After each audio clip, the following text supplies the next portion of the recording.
Saya perlu jadi host nggak ini untuk share slides? Iya, bentar ya. Ya.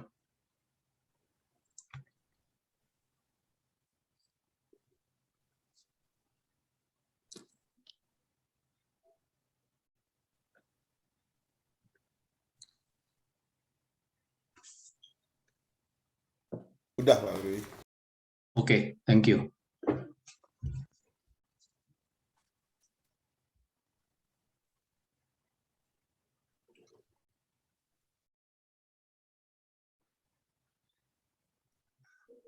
Oke, mari saudara kita mulai, kita buka dalam doa.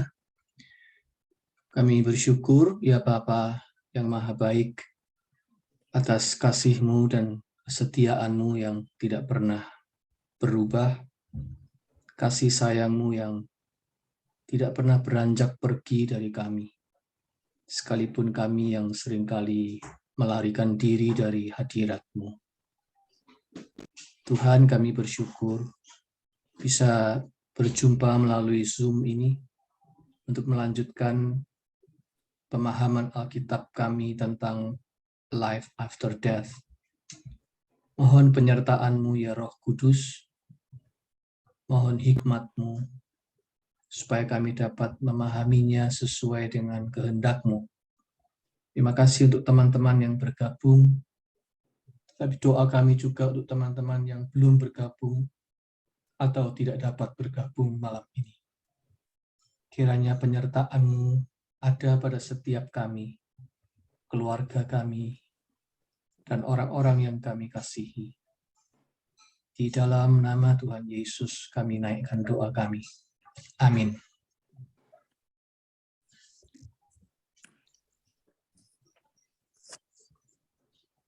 Ya, saya mute dulu.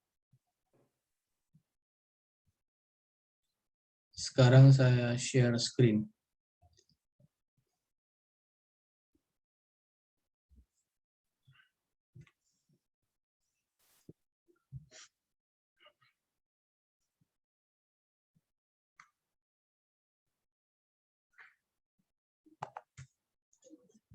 Ya.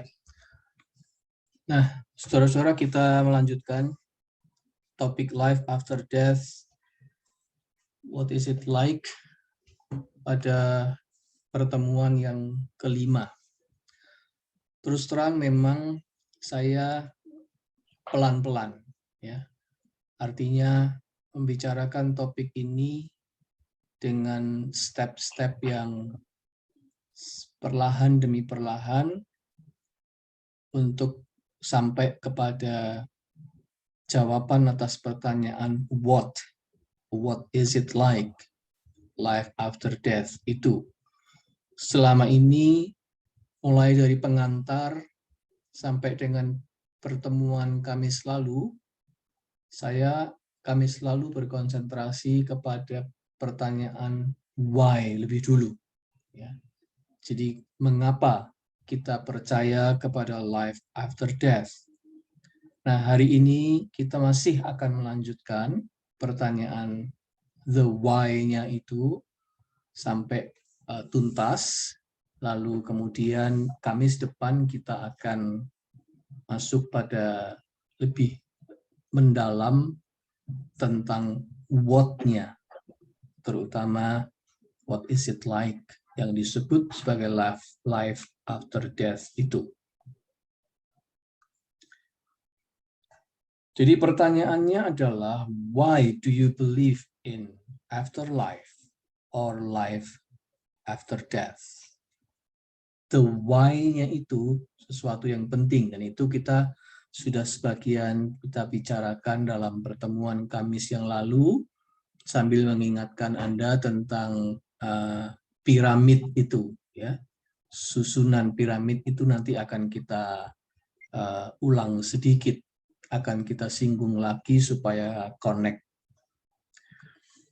Jadi intinya, mengapa kita percaya kepada life after death, bukan karena ada kesaksian-kesaksian orang tentang near death experiences, ya, tetapi karena Allah kita percaya Allah itu menyatakan kebenaran tentang eternity itu melalui revelation, ya, melalui penyataan atau melalui wahyu. Dia mereveal the truth about eternity itu kepada kita. Allah yang menyatakannya. Kita meyakini itu. Kenapa kita percaya? Karena Allah sendiri yang menyatakannya kepada kita. Allah yang adalah Tuhan yang kekal itu. Nah, revelation itu wujudnya adalah pribadi Yesus Kristus yang kita singgung kemarin itu, ya, the great I am, yang di puncak piramid itu, ya. Dia adalah the great I am. Seluruh penyataan diri Allah itu sempurna diwakili oleh Yesus. Sebab itu Yesus dengan sangat berwibawa di dalam Injil Yohanes selalu berkata, aku adalah I am. I am the way, the truth, and the life. I am the resurrection and the life. Dan seterusnya. Jadi Allah di dalam Yesus menyatakan itu. Dan kemudian Alkitab, Scripture, the Holy Scripture, tulisan-tulisan yang diilhamkan Allah mengabadikan perkataan dan peristiwa yang berkenaan dengan Yesus Kristus. Baik sebelum ia datang, yaitu perjanjian lama, maupun sesudah ia datang, yaitu perjanjian baru. Jadi revelation itu adalah Yesus Kristus dan firman Allah yang disebut sebagai Alkitab. Dua sumber itulah yang membuat kita itu percaya bahwa life after death itu memang ada. Seorang ahli perjanjian baru, N.T. Wright, mengatakan, the resurrection of Jesus is the launching of God's new world. Jadi puncak dari keyakinan kita tentang eternity itu ada berpusat pada Yesus Kristus. The great I am ini adalah yang pernah mengalami kematian itu sendiri, dan kemudian dia mengalami kebangkitan dari kematian. Dan sesudah dia bangkit dari kematian, dia sendiri itu sudah membawa kekekalan di dalam dirinya itu untuk siap naik ke surga. Nah, tubuhnya sesudah bangkit itu adalah tubuh kemuliaan, tubuh yang menjadi milik kekekalan. Nah, oleh karena itulah kebangkitan Yesus disebut sebagai launching-nya dari God's new world. Jadi nanti eternity yang sempurna itu akan datang pada waktunya, tetapi sekarang kita sudah bisa melihat core-nya, dan itu ada pada Yesus Kristus yang bangkit, the risen Lord itu. Sejenak kita mengingat piramid yang lalu. Jadi susunannya adalah dimulai dari truth.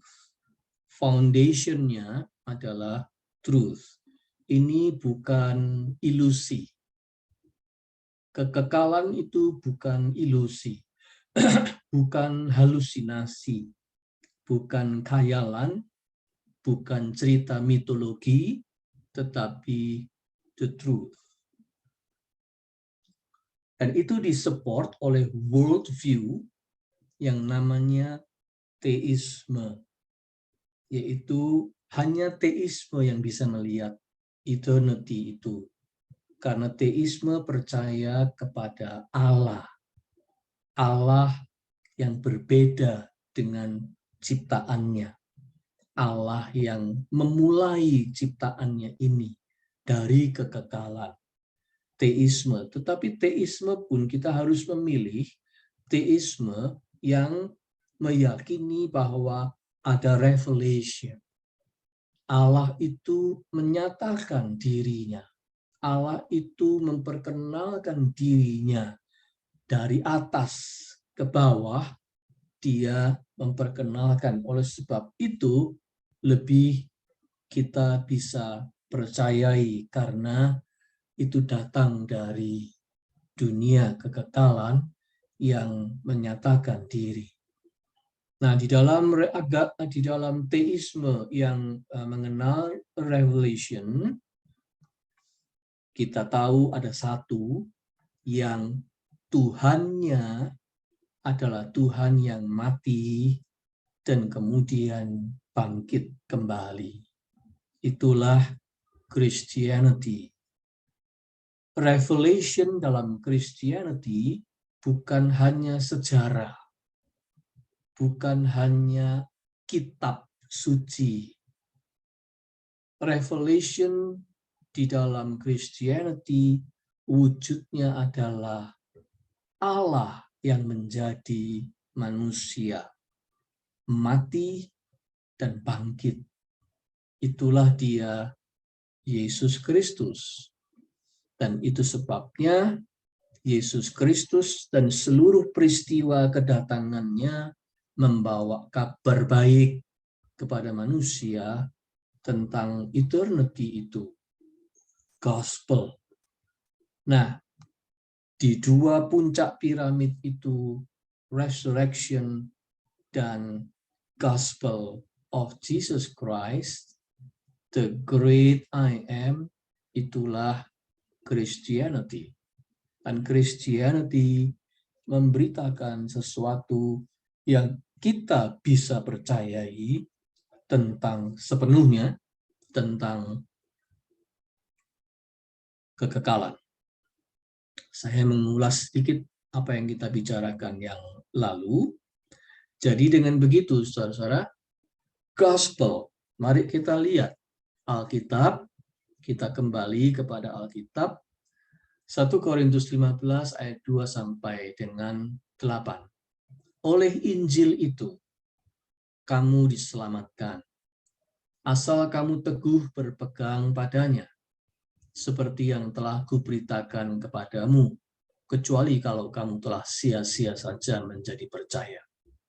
Sebab yang sangat penting telah kusampaikan kepadamu, yaitu apa yang telah kuterima sendiri, ialah bahwa Kristus telah mati karena dosa-dosa kita sesuai dengan kitab suci, bahwa ia telah dikuburkan dan bahwa ia telah dibangkitkan pada hari yang ketiga sesuai dengan kitab suci, bahwa ia telah menampakkan diri kepada Kefas, Kefas itu Petrus, dan kemudian kepada ke-12 muridnya. Sesudah itu ia menampakkan diri kepada lebih dari 500 saudara sekaligus.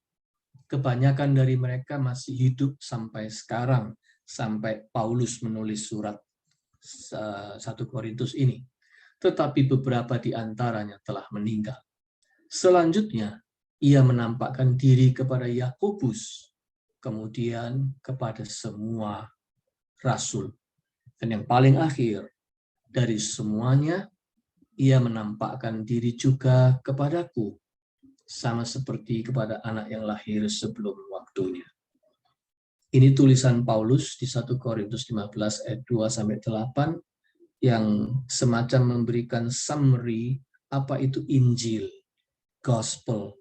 Gospel itu adalah berita tentang Yesus, Yesus yang mati, Yesus yang bangkit, Yesus yang menampakkan diri, sehingga ada saksi-saksi kebangkitannya, terutama di lingkaran para rasulnya, untuk menjadi saksi kebangkitan.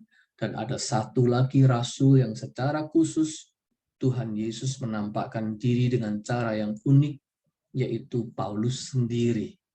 Sehingga dengan begitu, Injil itu mau memberitakan tentang Yesus yang bangkit. Dan itu kebenaran, truth, yang terus bertahan melewati perjalanan abad demi abad, sebab memang itu adalah the truth. Dan Yesus yang bangkit itulah yang menjadi landasan kita percaya, karena Yesus itu berkata begini dalam Yohanes 6 ayat 40. Sebab inilah kehendak Bapakku, yaitu supaya setiap orang yang melihat Anak dan yang percaya kepadanya beroleh hidup yang kekal, dan supaya aku membangkitkannya pada akhir zaman. For it is my Father's will that all who see his Son and believe in him should have eternal life.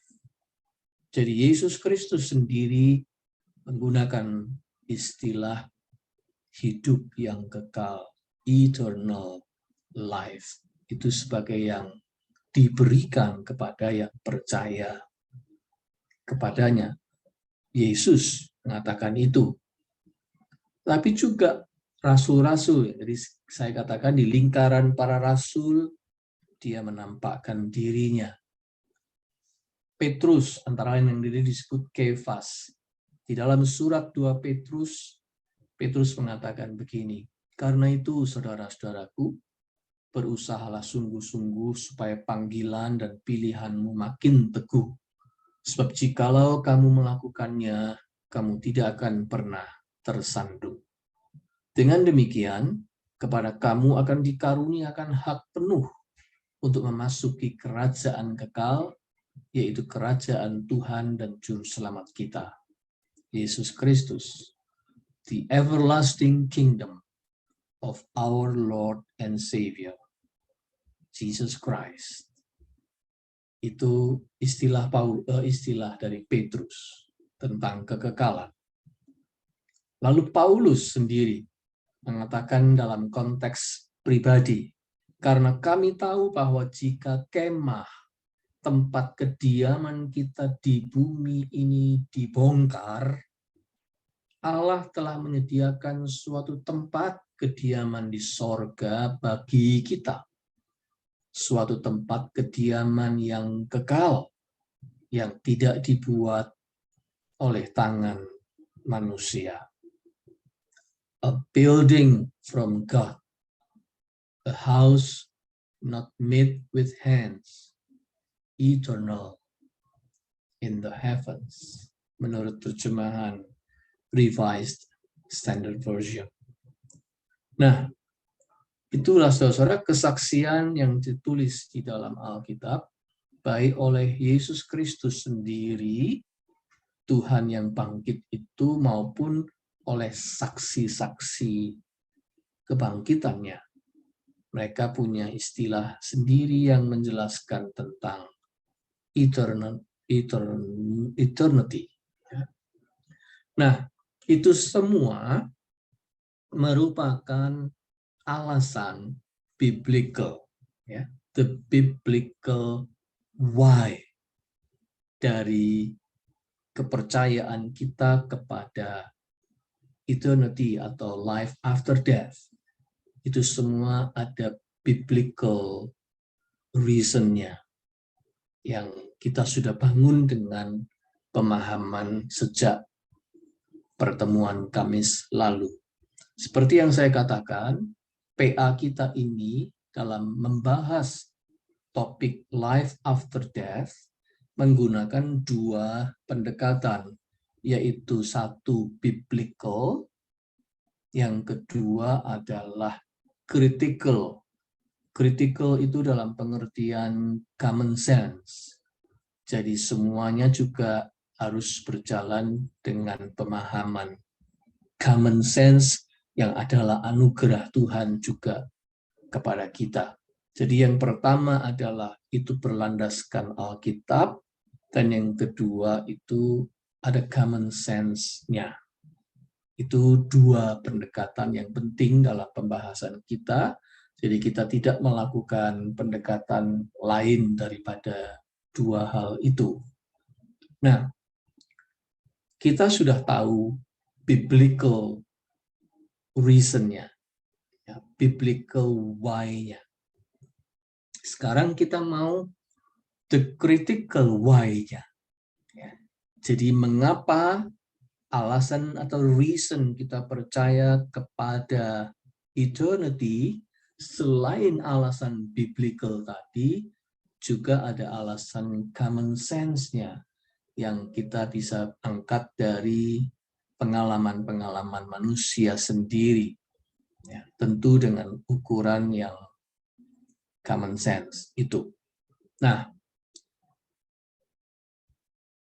ada 3 sense yang ada pada manusia yang menunjukkan sebenarnya bahwa memang manusia itu tidak bisa lepas dari sense tentang eternity.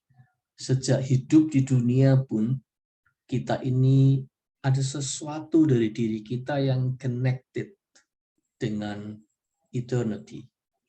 Sense itu yang pertama adalah sense of beauty. Ya, sense of beauty. Bahwa kita ini punya selera pada keindahan, itu sesuatu yang tidak datang begitu saja. Ya.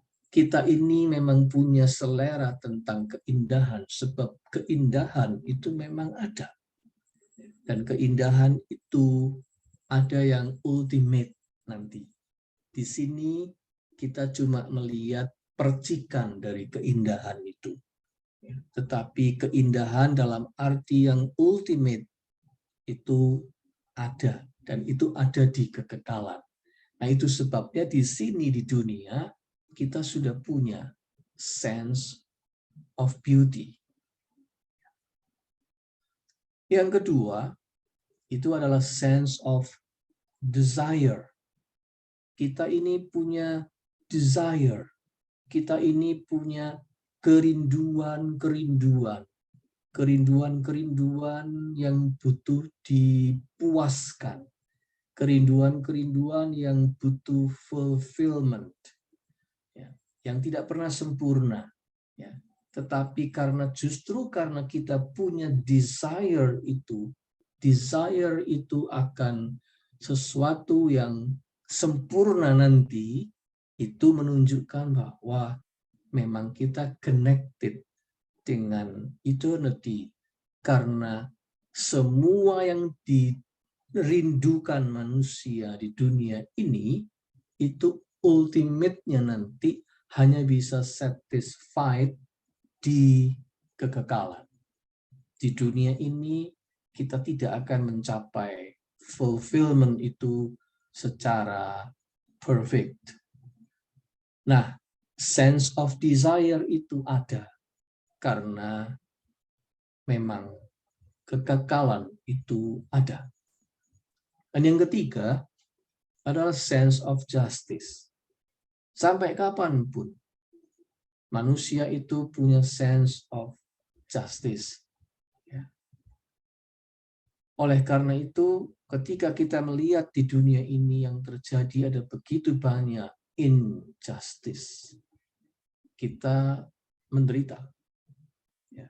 Kita marah, kita menyesal, kita geram, kita kecewa, dan ada banyak protes-protes tentang injustice di dalam dunia ini yang kita tahu, dan itu terjadi di mana-mana.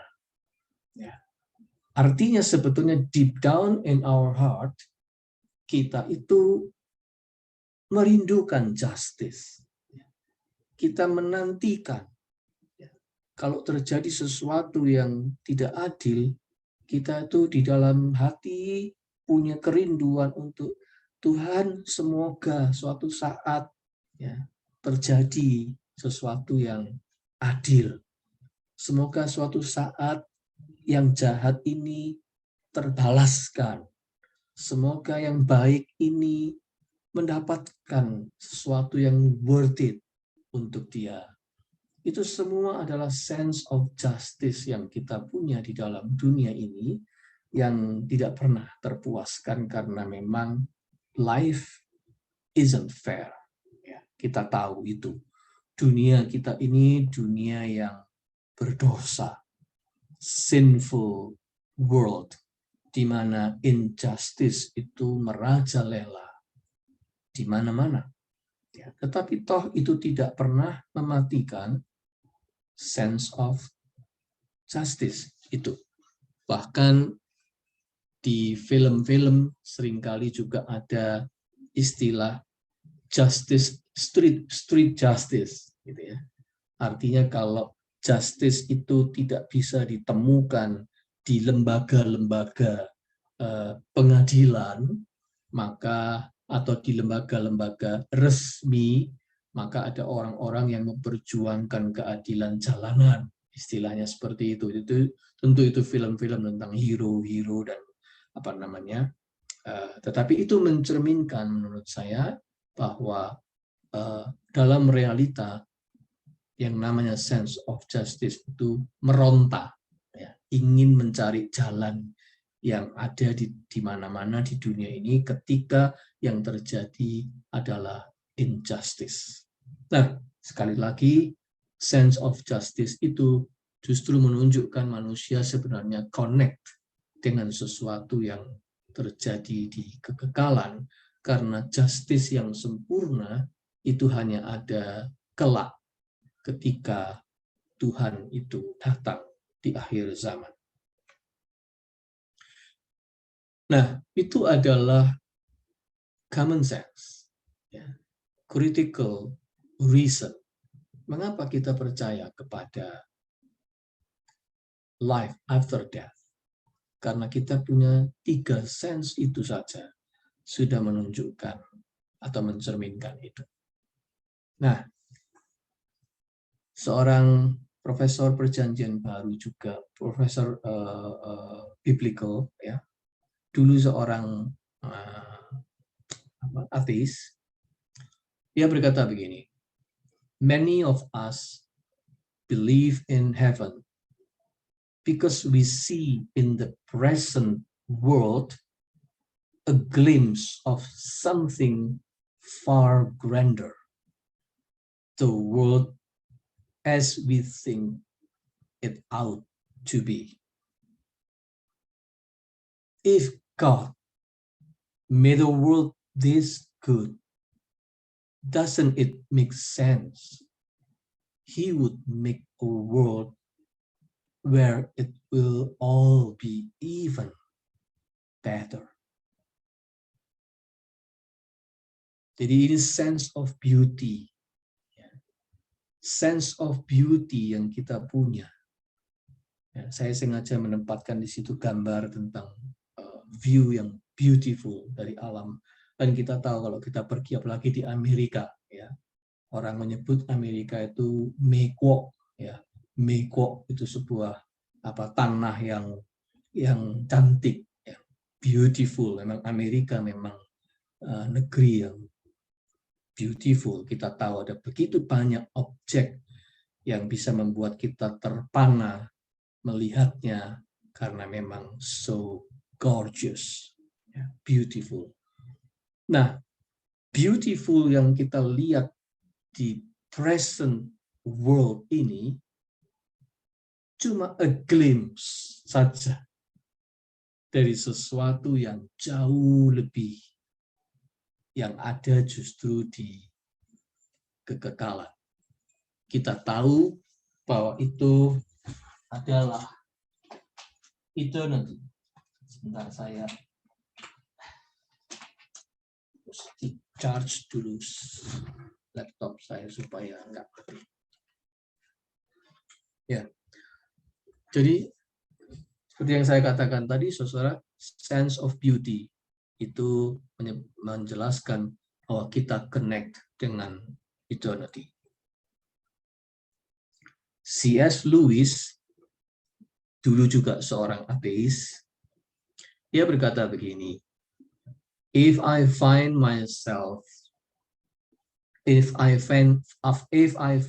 in myself a desire which no experience in this world can satisfy, the most probable explanation is that I was made for another world. Sebuah statement yang bagus sekali dari C.S. Lewis. Ini tentang desire.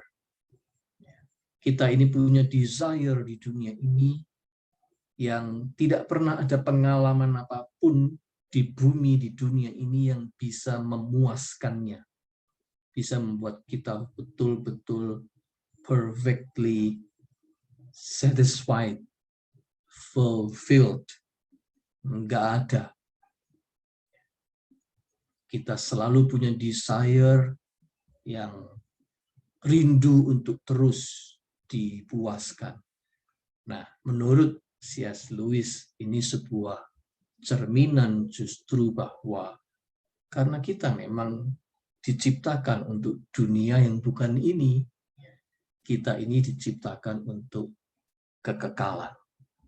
Oleh karena itu kita punya desire akan eternity itu.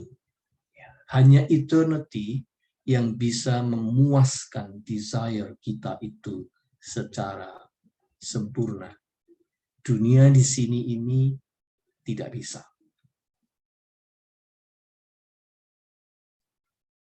Selanjutnya Scott McKnight juga mengatakan begini. Kalau tadi C.S. Lewis bicara tentang desire, sekarang Scott McKnight bicara juga tentang sense of justice. Dia bilang begini, I believe in heaven because I believe God wants to make all things right. He wants justice to be finally and fully established. That means victims of injustice will someday sit under the shade tree of justice and know that God make all things so new that past injustices are swallowed up in the joy of the new creation. Jadi dia mengatakan injustice yang terjadi di dunia ini tidak akan dibiarkan. Suatu waktu kelak akan ada keadilan untuk semua yang tidak adil. Dan di dalam dunia baru, dunia yang kekal itu akan ada keadilan yang sempurna. Itu keyakinan dari Scott McKnight yang mewakili sebuah kerinduan tentang sense of justice itu. Itu sebabnya tadi saya katakan ada 3 sense yang kita punya, semua orang punya. Sense of beauty, sense of desire, and sense of justice. Ketiganya itu sudah merupakan cerminan. Ketiganya merupakan cerminan bahwa kita ini sebenarnya adalah bagian dari kekekalan. Itu sebabnya kita punya sense-sense seperti tadi itu, yang hanya bisa terpenuhi di eternity. Bahkan, kalau boleh saya tambahkan, sebenarnya semua upaya manusia di bidang sains, ya, saya menempatkan sains ini sebagai sesuatu yang penting. Anda tahu, sejak semula dalam prolog pendahuluan saya tetap memperhitungkan dunia sains, bahkan orang-orang yang bergerak di bidang sains yang kemudian ada yang ateis, yang kemudian menjadi orang percaya juga. Ya. Jadi sebenarnya semua usaha manusia di bidang sains itu mencerminkan desire akan eternity. Sebab perhatikan, sains itu selalu berupaya untuk menerabas batas-batas fisik, penuaan, aging, batas-batas ruang atau space dan waktu atau time. Anda perhatikan, semua temuan-temuan saintifik itu berusaha untuk menerabas semua limitasi manusia. Limitasi yang berhubungan dengan fisiknya. Fisik yang bisa menua, bisa menjadi sakit, bisa pada akhirnya bisa mati. Ya. Manusia dengan sains berusaha untuk at least prolong itu. Ya. Untuk berusaha menerabas batas-batas physically kita ini. Dan juga berusaha untuk menerabas batas ruang dan waktu, space and time. Dari dulu, ya, manusia itu selalu berusaha untuk menciptakan temuan teknologi apa saja untuk membuat manusia itu seakan-akan nantinya bisa menerabas batas ruang dan waktu. Dan dalam arti tertentu, saudara, ada banyak keberhasilan, terutama juga dengan teknologi masa kini, ya, scientific yang sangat bergerak maju di bidang komputerisasi, teknologi informatika, dan teknologi biokimia. Itu dua jenis sains yang menunjukkan kemajuan yang luar biasa di abad 21 ini. Dan kita tahu itu memang teknologi-teknologi yang membuat kita terperangah, yang kita tidak pernah sadari dulu, ya, di abad 20 dan sebelumnya. Dan kemampuan manusia untuk menembus batas ruang dan waktu dan penuaan itu luar biasa. Ya, kita tahu itu sudah banyak contohnya. Nah, dalam bidang dunia internet saja. Ya, dengan dunia internet kita tahu batas-batas. Kita zoom sekarang ini saja. Dulu nggak pernah kita bisa bayangkan. Dalam satu kali kesempatan seperti ini, kita bisa ketemu dengan orang yang ada di LA, dengan di Jakarta, dengan Surabaya, bisa ketemu dalam satu momentum, kita bisa bicara bersama-sama dalam konteks yang seperti ini. Nggak pernah terbayangkan. Ya. LA, Jakarta, Surabaya seperti 2-3 tempat yang dekat-dekat saja, padahal sangat jauh. Ya. Kita tahu itu karena apa? Karena teknologi. Bahkan sekarang ini kita punya dokumen yang disebut di cloud. Ya. Kalau dulu kita menyimpan semua dokumen, simpan itu di rak, di lemari sampai saat punya dokumen kertas-kertas kumpul-kumpul semua. Sekarang kemudian makin lama menjadi disket. Lalu kemudian lama-lama menjadi flash. Ya, masukkan di dalam flash yang kecil. Sekarang tidak kelihatan lagi. Orang bisa menyimpan data itu di cloud. Dan kalau itu sudah disimpan di cloud, aman. Suatu saat bisa dipanggil kembali dalam dunia internet. Cloud itu di mana sebetulnya? Ya. Itulah teknologi. Ya.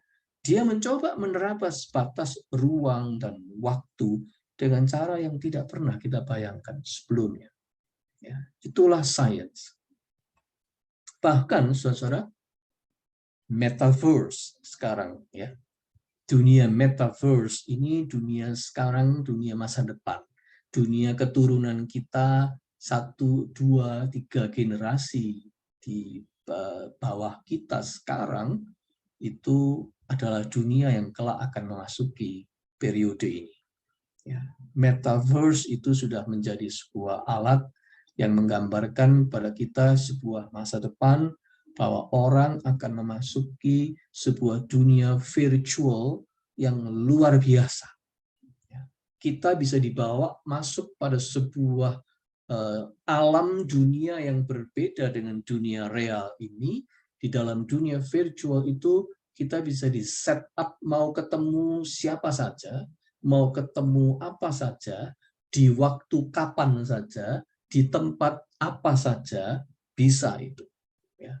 Dan itu luar biasa. Itu virtual reality yang kita nggak pernah bisa bayangkan dulu sebelumnya. Tetapi karena teknologi dibuat bisa begitu. Bahkan digambarkan besok anak-anak itu kalau belajar sejarah, nggak lagi belajar lewat buku, baca buku, lewat metaverse, dia bisa datang ke dunia beberapa ratus tahun, beberapa abad sebelumnya, sambil melihat, kalau dia mau lihat gedung Koloseum yang sebenarnya dia bisa lihat di situ, bahkan bisa ketemu dengan orang-orang dengan pakaian-pakaian Romawi dan seterusnya, seperti dia hadir di situ. Oh, itu kita tidak pernah bayangkan. Ya, kita sudah tidak akan mengalami sekolah yang seperti itu. Tetapi generasi ke depan adalah generasi yang seperti itu. Mereka bisa ada di dalam sebuah virtual reality di mana batas ruang dan waktu itu begitu diterabas, begitu ruang. Ya. Itulah dunia sains. Tapi yang seperti saya katakan tadi, semua itu justru cerminan bahwa manusia itu merindukan sesuatu yang tidak ada di dunia ini. Di dunia ini kita terbatas oleh batas-batas fisik kita yang bisa menua dan bisa mati, bisa sakit, dan kita terbatas oleh apa? Oleh space and time. Nah, kerinduan manusia itu terus digumuli dan diupayakan lewat teknologi untuk menerabas batas-batas itu. Ya, bagi saya itu justru cerminan bahwa manusia itu memang makhluk yang sebenarnya esensinya kekal. Manusia memang merindukan eternity. Di eternity itu kita akan eternal. Kita tidak akan mengalami penuaan. Kita tidak akan mengalami kematian lagi. Dan di situ tidak ada batas lagi, tempat dan waktu itu sudah berbeda. Yesus yang bangkit adalah Yesus yang bisa kemana-mana pada saat yang sama. Yesus yang bisa menembus tembok, Yesus yang tetap masih bisa makan bersama murid-muridnya, tetapi juga Yesus yang bisa hilang. Di tengah-tengah dia makan, tiba-tiba dia lenyap, tidak ada lagi di situ. Jadi kita melihat bahwa, makanya tadi dikatakan dalam apa namanya, it's a launching tadi ya, kebangkitan Yesus itu is a launching untuk sebuah dunia baru di kekekalan nanti. Nah, kita tahu, dan yang dirindukan oleh sains adalah itu, bukan? Gitu, ya. Itu sebabnya saya katakan sebenarnya sains pun mencerminkan kerinduan manusia akan eternity. Jadi kalau di dalam dunia sains banyak orang ateis merasa bahwa karena punya pengetahuan saintifik maka mereka tidak percaya Tuhan lagi. Sebenarnya itu konyol, ya. Karena apa? Karena sains yang sejati sebetulnya membawa orang justru lebih dekat dan melihat kebesaran Tuhan dan dunia kekekalan itu lebih dengan perspektif yang luar biasa. Nanti saya akan beri contoh orang yang mengalami itu. Tetapi, saudara, contoh saja yang ada zaman dulu, ya. Misalnya zaman Apollo 11, ya. Manusia pertama kali menginjakkan diri ke bulan. Waktu itu Amerika, ya, melakukannya, kemudian disusul oleh Rusia. Dua negara ini yang bisa mengirim orang untuk menginjakkan kakinya pertama kali di bulan. Amerika diwakili oleh contohnya ya adalah Edwin Adler yang sering disebut sebagai Buzz Adler, dan Rusia diwakili oleh Yuri Gagarin. Dua orang ini dua orang ilmuwan yang sampai ke bulan. Tetapi ketika mereka sampai ke bulan, reaksinya tidak sama. Edwin Adler adalah orang yang membaca Mazmur 8.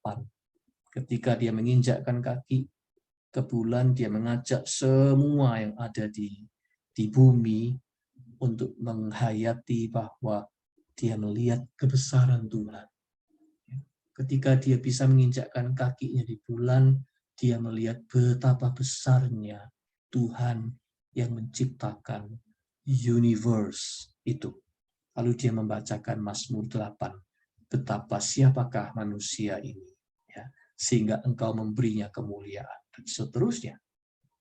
Tapi ketika Yuri Gagarin dari Rusia yang komunis, yang tidak percaya, yang ateis itu menginjakkan kakinya di bulan, dia berkata, mana ada Tuhan?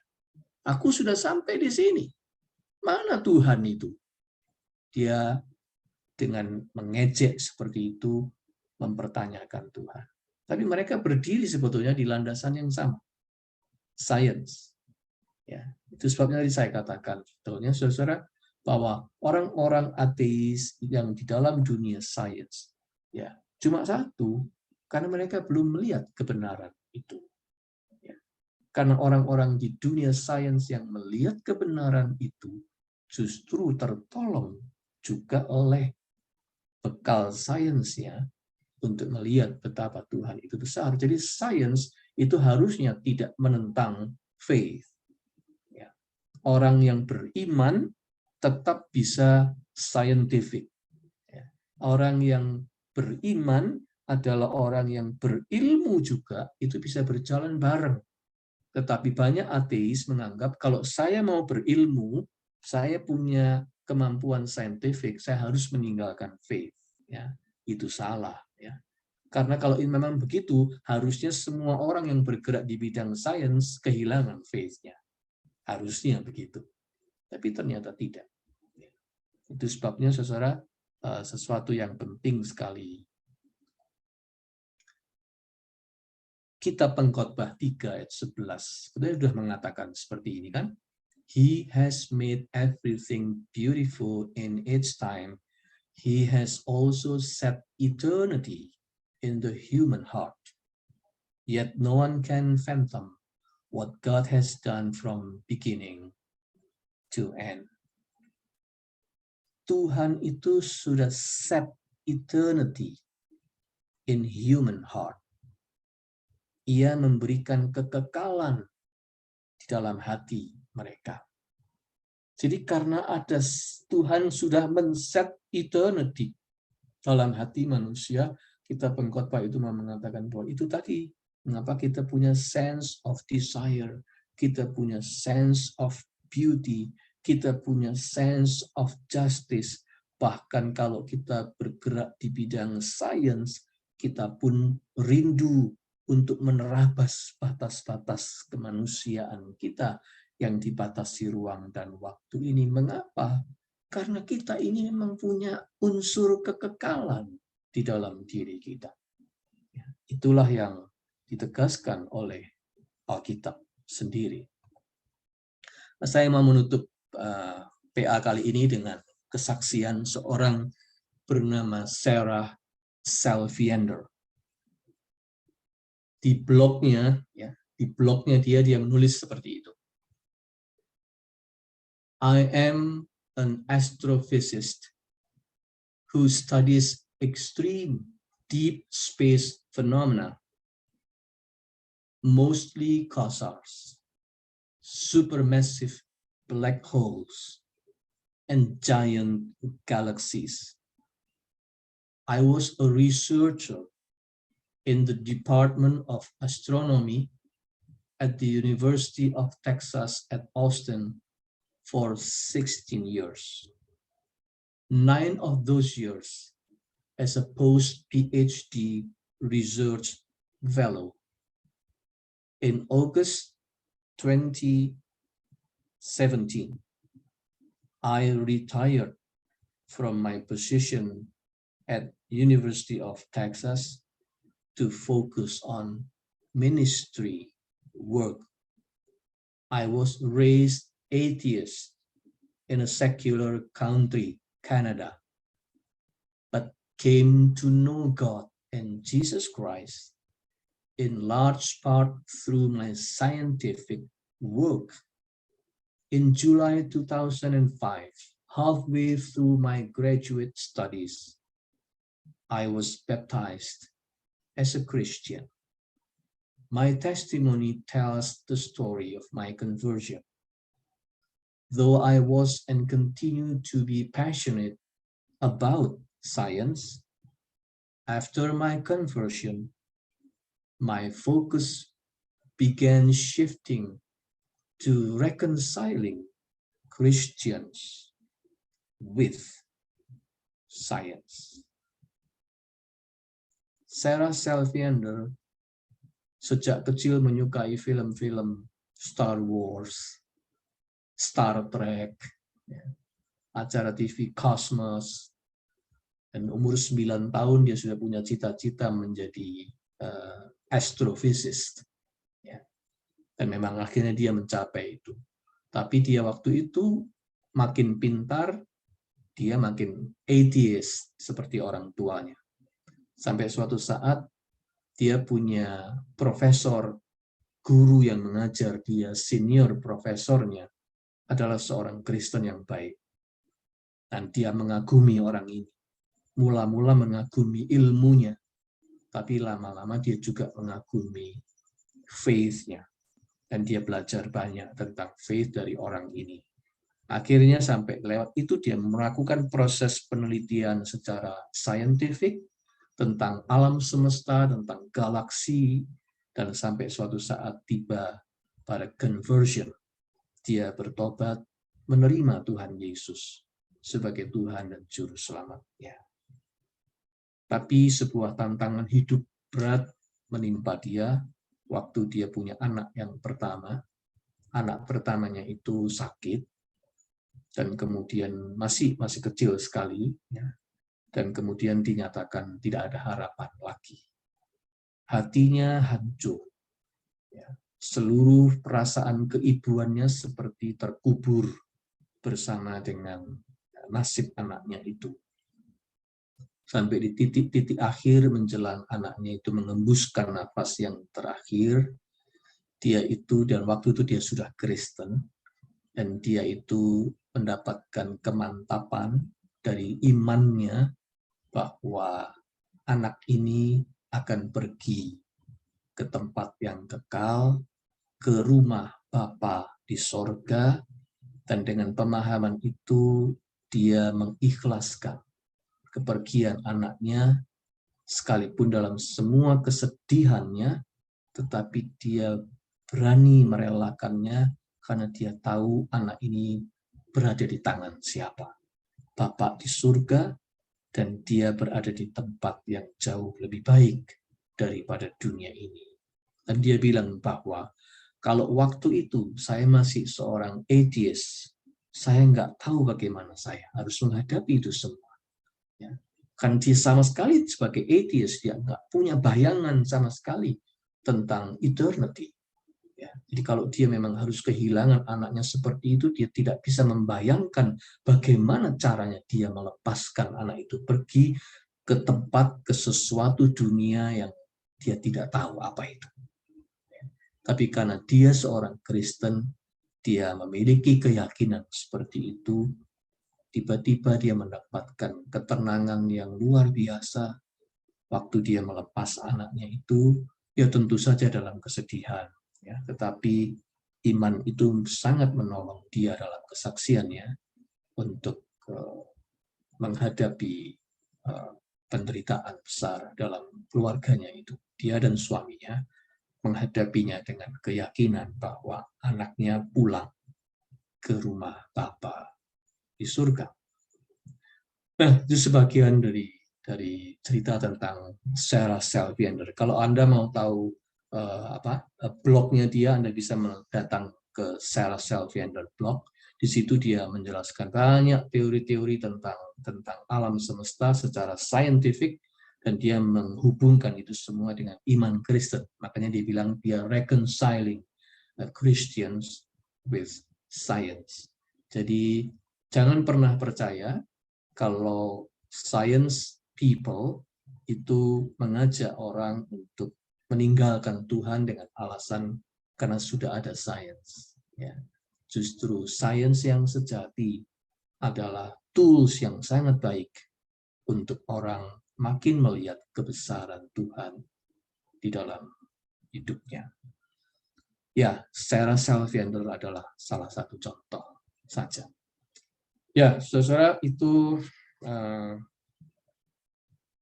alasan-alasan atau the why. Mengapa kita percaya pada eternity? Berdasarkan alasan biblical, sudah jelas, itu cukup sebetulnya. Tetapi karena kita hidup di dunia yang banyak temuan sains dan perkembangannya maju sekali, dan kita punya critical thinking, maka saya merasa perlu juga kita punya landasan yang critical. Selain biblical, kita juga punya alasan yang critical berdasarkan common sense kita, bahwa eternity itu really is the truth. Dengan begitu kita punya kemantapan yang kokoh. Baru nanti dari situ kita mencoba menggali the what-nya. What is it like? Ya, sekalipun kita nggak bisa dapat gambaran yang perfect, tetapi setidaknya kita mencoba menggali apa itu sebenarnya dan bagaimana rupanya dunia kekekalan itu menurut kesaksian Alkitab sendiri, tentu saja. Nah, itu akan menjadi sebuah perjalanan menarik tersendiri dalam pertemuan kita berikutnya. Ya, semoga ini membantu bagi pemahaman kita so far.